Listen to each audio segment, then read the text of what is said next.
Welcome to week 17, everybody. If you're new here, hi, welcome to This Cat Can Ball, the show where we highlight one player each week who's largely been unknown due to either riding the bench, being drafted late, or in some cases not even drafted at all. But they decided to show up this week, so we're giving them their moment in the spotlight. Now, week 17, normally this is where we talk about going into the playoffs, right? We've wrapped up the regular season, but not this case because of 17 games, we have a week 18. Now, before we get into anything regarding the playoffs, I want to talk about one thing that I mentioned right back in week 1, and that's NFL records. And as expected, there really aren't that many that are in question, right? I mean, if some people have some unbelievable video game weeks, then yeah, we might see some records fall that we didn't expect.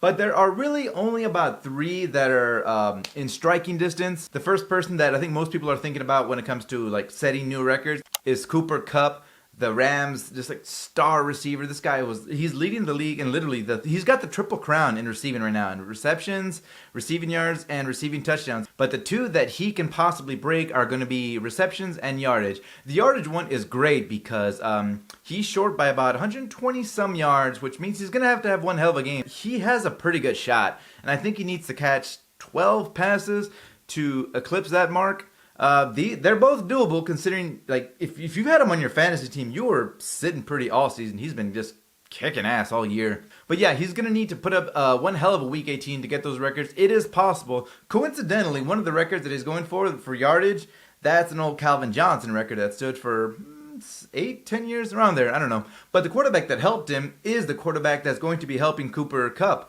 Matt Stafford. Back when he was in Detroit, him and Megatron were like one of the best combos you could have. It was whatever they had before electricity, and then they had Barry Sanders, and then they had Megatron with Stafford. And one more record that can possibly fall, and mind you, these records are falling because we're getting to week 18, you know what I'm saying? But the other record is sacks in one season, which is held by Michael Strahan, 22.5. That is a record. That's amazing, right? TJ Watt of the Steelers had an incredible week 17 against the Browns. It was a Monday night game, Big Ben's last game in Heinz Field. TJ Watt put up 4 sacks in one game. I mean, he had 17 and a half going into that game, which is like a great season in itself. He puts up 4 to put him at 21.5, just one short of the record. Going up against the Ravens, Lamar Jackson might start, and this is his worst season for being sacked. He's been sacked the most he's ever been, and it's kind of a head scratcher considering he's so damn elusive and quick. How does he get sacked so much? But he does. In any case, that bodes well for Watt getting one more sack to tie the record, and just one more half sack to break the record. Now, one thing I do want to say regarding TJ Watt's record as opposed to Cooper Kupp. Nothing against Cooper Kupp because that takes so much work, so much diligence week in and week out, catching lots of passes for lots of yards every single week. But TJ Watt is just within 1 sack, right? And people can look at this right now at this point in the season and say, oh, it took him that week 18 to get this record, right? And you're like, well, yeah, this is where 17 games comes into play, right? It's helping TJ Watt. One thing you need to be aware of with him, he's done that so far in not 16 games, he's done it in 14. He's actually missed 2 games. So if he does break the record, if let's say Watt gets 2 of them, he's going to rack up 23 and a half in 15 games.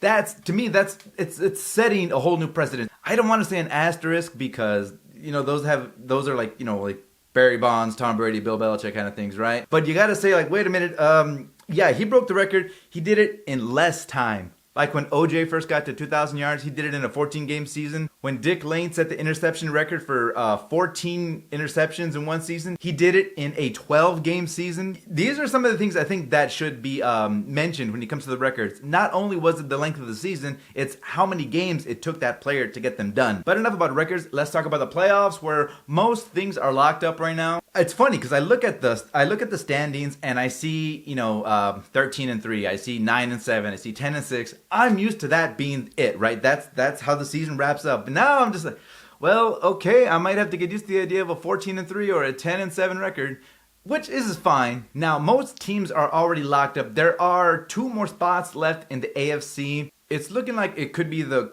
Colts and Chargers as the last 2 in the AFC. We're not entirely sure yet. The 49ers actually in the NFC might get in there, which is something. It's going to show that the NFC West has 3 teams: the Rams, Cardinals, and the 49ers. That's one hell of a competitive division, considering they have 4 teams per division and 3 of them got in. That's pretty amazing. Now Tennessee is looking like the number 1 seed right now in the AFC, which is, I don't know, they're 11-6, so they could presumably lose. They could possibly be 11-6, or not even them. A team could be 11-6 in the AFC and be the top seed. I don't know about that, because the Packers are going into this last game. They could possibly be 14-3, which, by the way, I think the Packers, they're going to take it. I don't see anybody getting in their way. They have everything fine-tuned right now to where they are just super efficient. They're killing it. And I don't see anyone getting in their way, barring injuries, right? I think that might be the only thing to derail the Packers right now. One good thing that Tennessee might have, even if they don't get the first seed, they're going to get Derrick Henry back for the playoffs. He's missed 2 months, and yet he's been in the top 5 rushers in the NFL this whole entire time that he's been absent. That is just insanity. I can't believe that. It took Najee Harris, the Steelers running back, having a massive game on Monday night that finally vaulted him into the top 5. It actually pushed Derrick Henry out of the top 5. It took that long. Derrick Henry was that dominant in just, the first half of the season when he played. He can possibly be coming back. Now, is he going to be a big benefit to the Titans? Yeah, he's going to be huge. He's going to take so much importance off that defensive scheme, or whoever plays defense against him. They're going to be gearing up for Henry. Will he be 100%? It kind of doesn't matter at this point, because when he gets back in there, you just got to account for him. That means you're going to pull a little bit off A.J. Brown as their top receiver.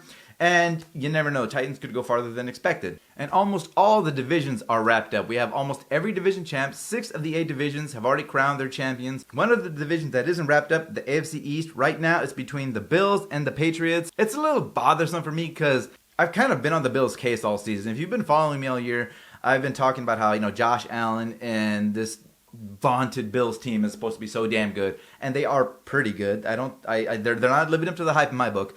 But they're going up against the Patriots for the title of the East, right? And the Patriots are another team that I'm not completely sold on. I mean, granted, you have Belichick, right? He is the pedigree of a championship coach. You have Mac Jones at quarterback, who's, he's not bad. He's going to be a game manager.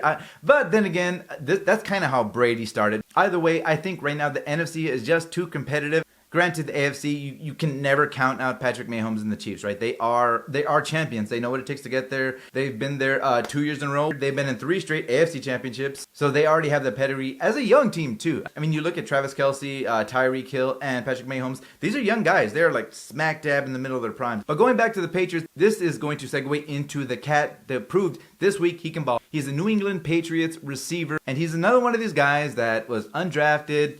And he really, it's not like he bounced around teams. He was only on the Titans for a little bit. He only signed with the Titans out of college. And then this week was actually the first week he actually got timed on the field. Now, about his college career, he went to a very localized university, Southeast Missouri State University. It sounds like the map, the GPS gets smaller, like Southeast Missouri State University. Red Hawks. That's where he played his ball, and he did a good job there. But, it's a 1AA school. You're not going to get much exposure. And this week he helped the Patriots, well, I would say beat the Jaguars. They just crushed the Jaguars. Most people did. Jaguars were pretty easy to crush this year. But he put up 4 catches on 8 targets. Okay, so 4 catches on 8 targets. You're like, well, he did drop a pass, and some of them were incomplete. But the fact that he got 8, that's actually tied with Hunter Henry for the most targets. So it's good to see that Mac Jones has enough faith in him. He saw Wilkerson 8 times and gave him the ball that many times. So 4 catches, 2 touchdowns. And the best thing about this guy is Kristian Wilkerson is that the strongest advocate for him is the offensive coordinator.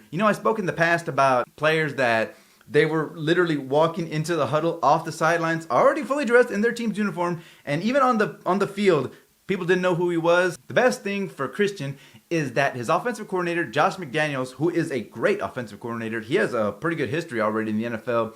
He knew it, and the fact that this guy in his first game with the Patriots, this late into the season, mind you, goes out and puts up 2 touchdowns. Josh McDaniels was like, I'm really not surprised. The amount of work he puts in, the dedication, that's what we expected of him. You know what I mean? Like, he showed that, it paid off. Learning the playbook, learning routes. But yeah, moving forward, he could potentially move up the depth chart, get more playing time, they're going into the postseason. The Patriots are going to make the playoffs. He could show his worth even more in the postseason. And then next year, he could presumably be on the 53-man roster, that's the dream of all these guys that have been bouncing around from training camps, practice squads. They want to make that final roster. And this guy, it's so great to see that his work paid off and that the coach is new. Josh McDaniels, the offensive coordinator, the guy that writes the schemes, this guy who wrote the schemes for Tom Brady and Wes Welker, Julian Edelman, that great passing scheme. He knew that when Kristian Wilkerson went in, I was like, yep, this is the good option right here. Throw it to him, he's going to catch a touchdown pass. That's what he did. Did it twice, actually. So us taking the mindset of Josh McDaniels, obviously, he knew when he looked at him, he said,